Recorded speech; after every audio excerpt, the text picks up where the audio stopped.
이 정치권의 로비 의혹입니다. 특히 게임 학회가 이 위믹스 코인 거래와 관련해서 국회의원 로비 가능성을 제기했고, 위믹스 코인을 발행한 업체에서는 로비 의혹을 부인하는 입장도 나온 상황입니다. 그 가운데 이재명 대선 캠프 당시 게임 메타버스 특보단의 공동 단장을 맡았던 위정현 한국게임학회장이 이 의혹에 대해 입을 열었습니다. 들어보시죠. P2E 게임이 안 되면 회사가 무너지는 상황에 직면할 수밖에 없습니다. 뭔가의 액션을 취할 수밖에 없는 상황이라고 보는 거죠.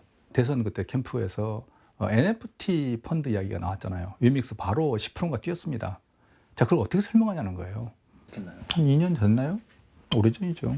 가끔씩 들리는 거죠. 김남국 의원 이야기를 어떤 업계 사람들하고 이야기를 우리 며칠 전에 해봤었는데 그건 뭐 다 알고 있는 거 아니에요?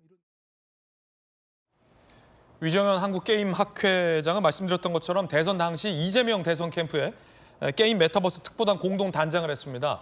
당시 이재명 후보가 이 P2E 코인 관련된 호재성 발언을 수차례 한 것, 인터뷰한 것, 당시 특보 단장은 무언가 석연찮은 의혹이 있었던 거 아니냐라는 주장을 하고 있는 겁니다.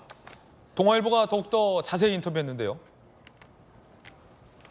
당시 특보단은 P2E 일관되게 반대했었다. 당시 특보 단장이었죠, 공동단장. 전문가들은 반대했다는 거예요. P2E 관련해서 규제를 완화하는 듯한 이재명 후보의 발언에 대해서 반대를 했었다. 대선 후보 입에서 P2E 게임 규제 완화 발언, 많은 이들이 충격받았다. 누군가의 로비가 있다고 추측했다라고 인터뷰를 했습니다. 자, 위믹스 발행 업체는 의혹을 부인했습니다. 로비 의혹은 사실 무근이다라고 부인을 하고 있는 그런 상황입니다. 그 가운데 국민의힘에서는 이재명 대표의 발언을 패러디하며 이 의혹을 비판했습니다.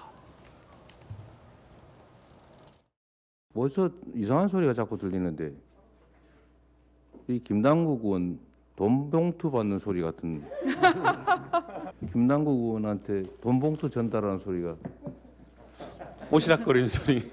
참 어처구니 없는 일입니다. 어디서 이상한 소리가 자꾸 들리는데 김남국 의원 코인 받는 소리 같은데? 이재명 대표는 역시 범죄 전문가 이재명 대표의 선견 지명은 탁월합니다. 송영길 돈봉투 사건과 김남국 코인 게이트가 터질 것을 일타 쌍피로 예언한 것입니다. 단순히 그냥 게임 학회 차원에서의 주장인 줄 알았는데, 김영주 의원님, 네. 위정현 한국게임학회장이 이재명 대선 캠프에, 윤석열 대선 캠프가 아니라 이재명 대선 캠프의 게임 메타버스 특보단 공동 단장 출신이네요. 어떻게 보십니까, 이 의혹에 대해서? 사실 이 부분은 좀 조심할 필요가 있습니다. 조심할 필요가 있죠. 왜냐하면 예. 이게 게임물 등급위원회에서가 너무 사행성에 대해서 규제가 외국에 비해서 강한 건 사실이기 때문에 좀 완화될 필요가 있다.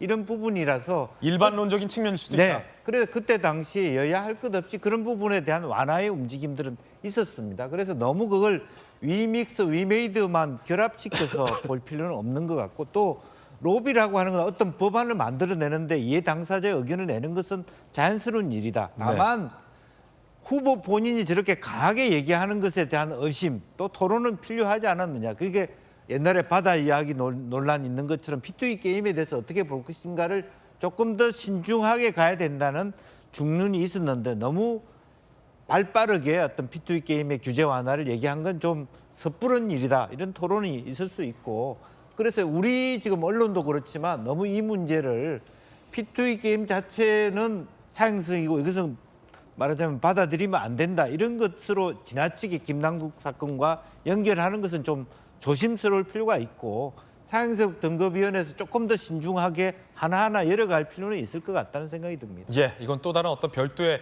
논쟁적인 사안이다라는 네. 말씀도 전해 들었습니다. 김남국 의원 혹시 해명 나왔나요? 안 나왔나요? 민주당 진상조사단 입장 나왔나요? 예, 아직 나오지 않았습니다.